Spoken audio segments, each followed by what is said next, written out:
come in and have some fun. So just come in and learn with us with the mouse in the house. Hi guys, my name is Max. Welcome to my lab. Together with our studio members, we're going to build a simple electromagnet.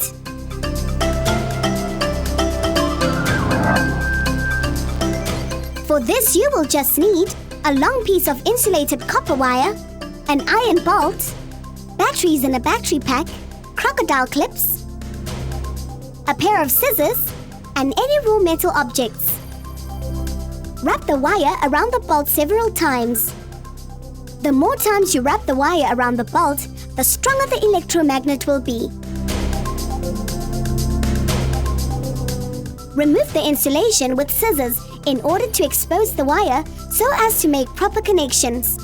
Insert the batteries into the holder and attach the free end of the wire to the battery with the crocodile clips.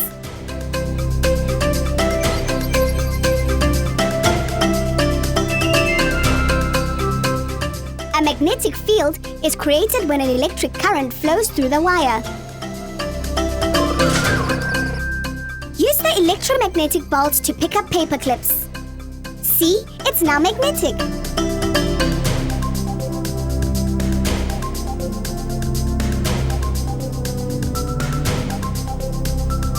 If you touch the magnet, will you shock yourself? It's a very low voltage, so you can't shock yourself. Can you use wire that's not insulated? No, because then it will short circuit. Can you pick up bigger objects? Yes, the more wire you wind around the bolt, the stronger the magnet will be. Now you give it a whirl. Neatly wrap the copper wire around the bolt.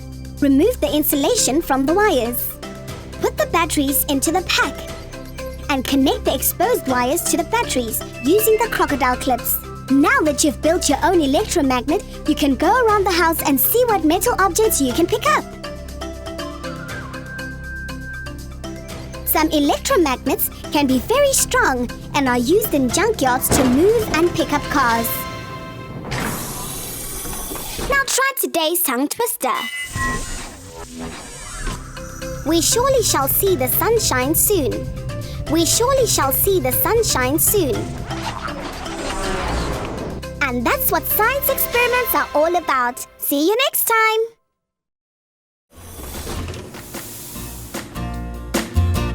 Electric motors are everywhere. Building a simple monopole motor is really fun and it looks just like a helicopter. For this you will need 2 strong magnets, a piece of wire, a battery, a screw, and a small piece of cardboard. Take the screw and attach the magnets to the end of it.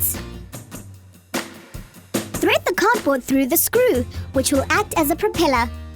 Hold the battery in an upright position and attach the screw to the battery. The magnets hold the screw and the battery together. Connect the wire to the top of the battery. Then, using the exposed part of the wire, touch the magnets at the bottom. Watch how it spins. How do they work? When a wire that carries an electric current passes through a magnetic field, a force is created. These forces create a rotational motion, causing the screw and the cardboard to spin. Can the screw turn in the other direction? Yes, by turning the battery upside down, you will change the polarity of the electric flow and cause the screw to spin in the opposite direction. Now you build your own monopole motor. Attach the magnets to the screw with the cardboard propeller. Attach the screw to the battery and then connect the wire to the battery. Gently touch the magnets with the wire and off it goes. Now let your friends have a go.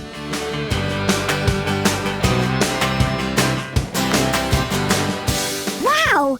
Look at your helicopter go!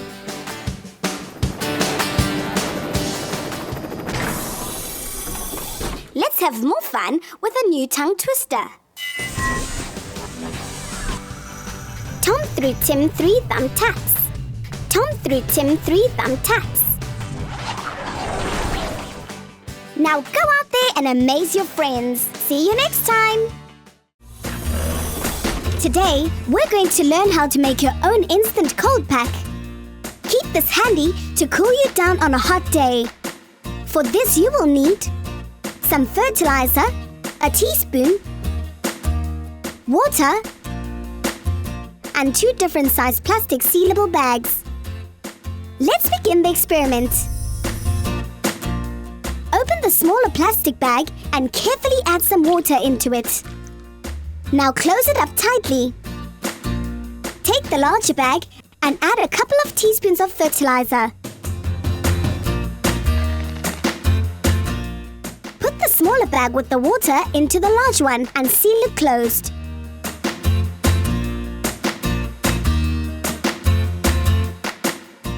Now, whenever you need a cold pack to cool something down, just break the smaller inner bag.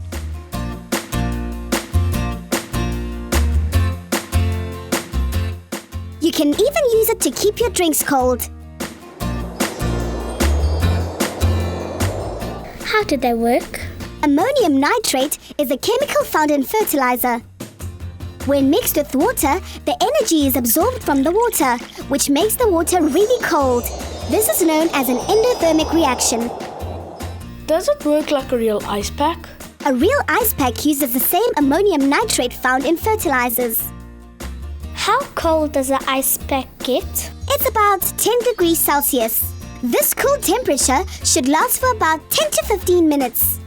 Now you try. Pour some water into the smaller plastic bag. Seal it closed. Add the fertilizer to the larger bag and insert the smaller bag into the larger one. Seal it tightly closed. Push down and pop the inner bag. Feel how cold it gets. After it's been used, you can use the liquid as fertilizer for your plants. Now you can make your very own homemade cold pack.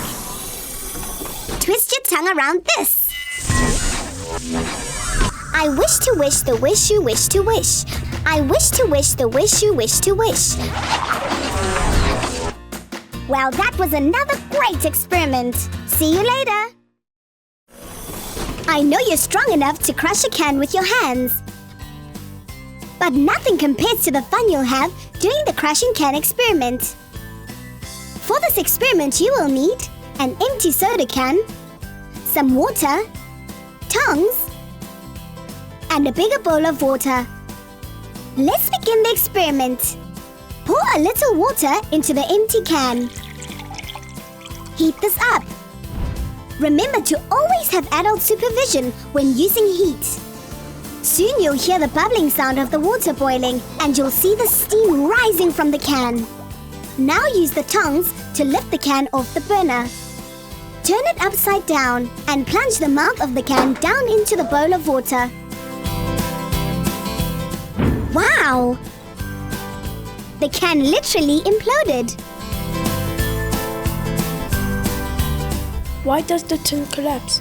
When the water boils, the steam forces the air out of the can. This leaves a vacuum in the can. The can is crushed because of the weight of the water. This is similar to the pressure you feel when you dive deep down in the water. That's because of the weight of water above you. So that's why we have diving suits.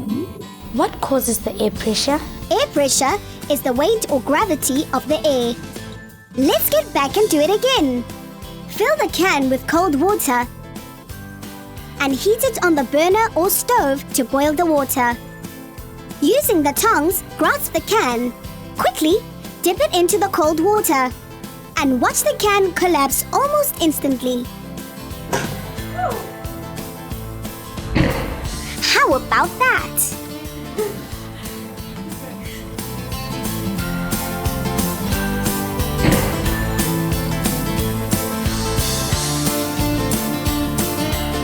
You see, science can be fun. Come on, let's try a new tongue twister. 6, sick hicks mix 6 slick bricks with picks and sticks. 6 sick hicks mix 6 slick bricks with picks and sticks. Find out about more groovy science projects next time. Bye for now. How hard would it be to invert a balloon? No big deal. With the power of air pressure, it's easy to suck a balloon inwards. For this experiment, you will need a glass jar, a bowl of water, tongs, a balloon, and some more water. Let's begin the experiment. Pour a little water into the jar and heat it up. Remember, you should do the experiment with an adult present. Wait for the water to boil and for the steam to rise. Take the balloon and place it over the steaming jar. Then with the tongs, grab the jar and put it into the bowl of cold water.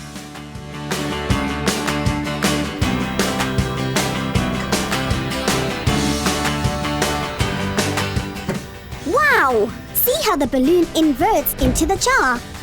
Why do you have to heat up the water? To create the steam and increase vapor pressure in the bottle, so that when it's cooled down, the air contracts and sucks the balloon in. What happens if we do the opposite? It will blow up just like a hot air balloon. Principles of air pressure are also used in space. A spacesuit is essentially an inflated balloon that supplies air pressure to astronauts in space. Now you give it a whirl. Pour the water into the glass jar and place it on the burner. Wait for the water to boil and steam to rise. Have an adult help you to stretch the balloon over the neck of the jar as it is hot. Now grab the jar with the tongs and put it in the cold water. Watch how it sucks in. How about that? Try again. That's so cool. Well done. Twist your tongue around this. Picky people pick Peter Pan peanut butter. 'Tis the peanut butter picky people pick. Picky people pick Peter Pan peanut butter. 'Tis the peanut butter picky people pick. And that's what science experiments are all about. See you next time. Can you really burn a balloon without popping it? It's a combination that's guaranteed to make people stand back. Together with our studio members, we're going to investigate the properties of physics using a balloon and flame. For this experiment, you will need a balloon, some water, and a candle. Warning, this activity uses matches, so find a very cool supervising adult to help you. Pour a little water into a balloon, blow it up and tie it closed. Blow up the other balloon, just as you normally would, and tie it closed. Light a candle and place it in the middle of the table. Slowly lower the water-filled balloon over the candle and watch as people start to back away. Everyone knows that it's going to pop, but for some strange reason, it doesn't. The secret lies in yet another amazing property of water, its ability to conduct heat. A kettle also uses conduction in a similar way to heat and boil water. Why does it take so long for the water balloon to pop? The water is taking away the heat, but as soon as the water gets hot, it has nowhere to escape, so eventually the balloon will pop. If you burn your finger, you should hold it under cold water because heat passes from the hottest point to the coldest point. Now you do it. Pour a little water into the one balloon. Blow it up and tie it closed. Light the candle and hold the balloon over the flame.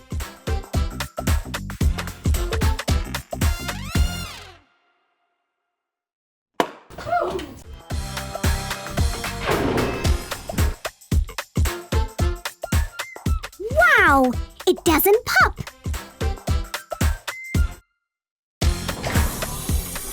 Now try today's tongue twister. I I scream, you scream, we all scream for ice cream. I scream, you scream, we all scream for ice cream. Now go out there and amaze your friends. See you next time. With today's eye-opening discovery, we're going to make our own glow-in-the-dark liquid. Did you know that there are many animals that glow in the dark naturally, like fireflies? For this experiment, you will need fluorescent markers, long containers, and side cutters. To begin, cut open the top of the fluorescent markers and pour the ink into the long containers.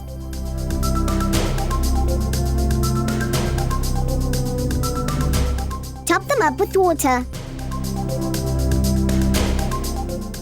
Switch off the lights and see what happens. In order for you to see the glow, you need some other form of energy, such as an ultraviolet light, to excite them. Is the liquid harmful? Yes, it is. So please, don't drink it. Why does the liquid glow? These dyes glow when they're exposed and charged up, usually by ultraviolet light.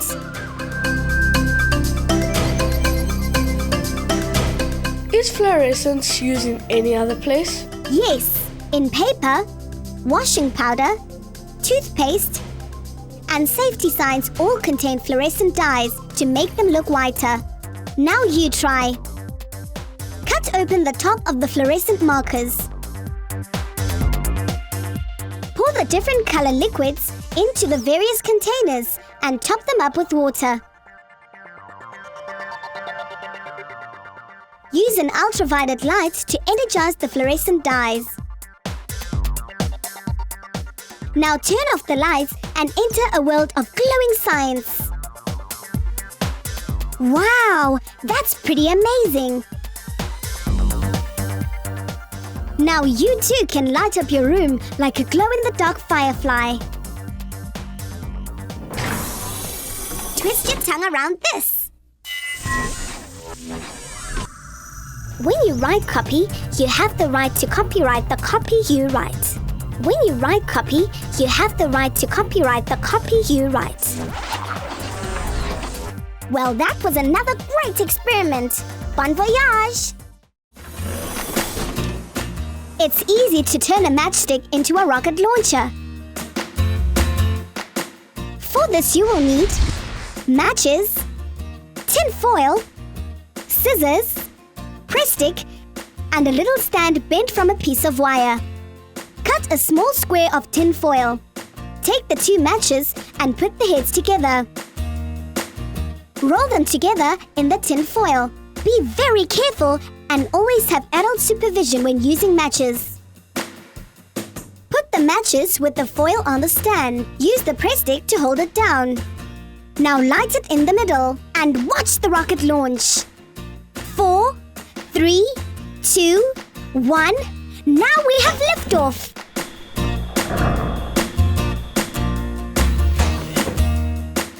When the two matches ignite, they produce a hot expanding gas which shoots them up like a bullet.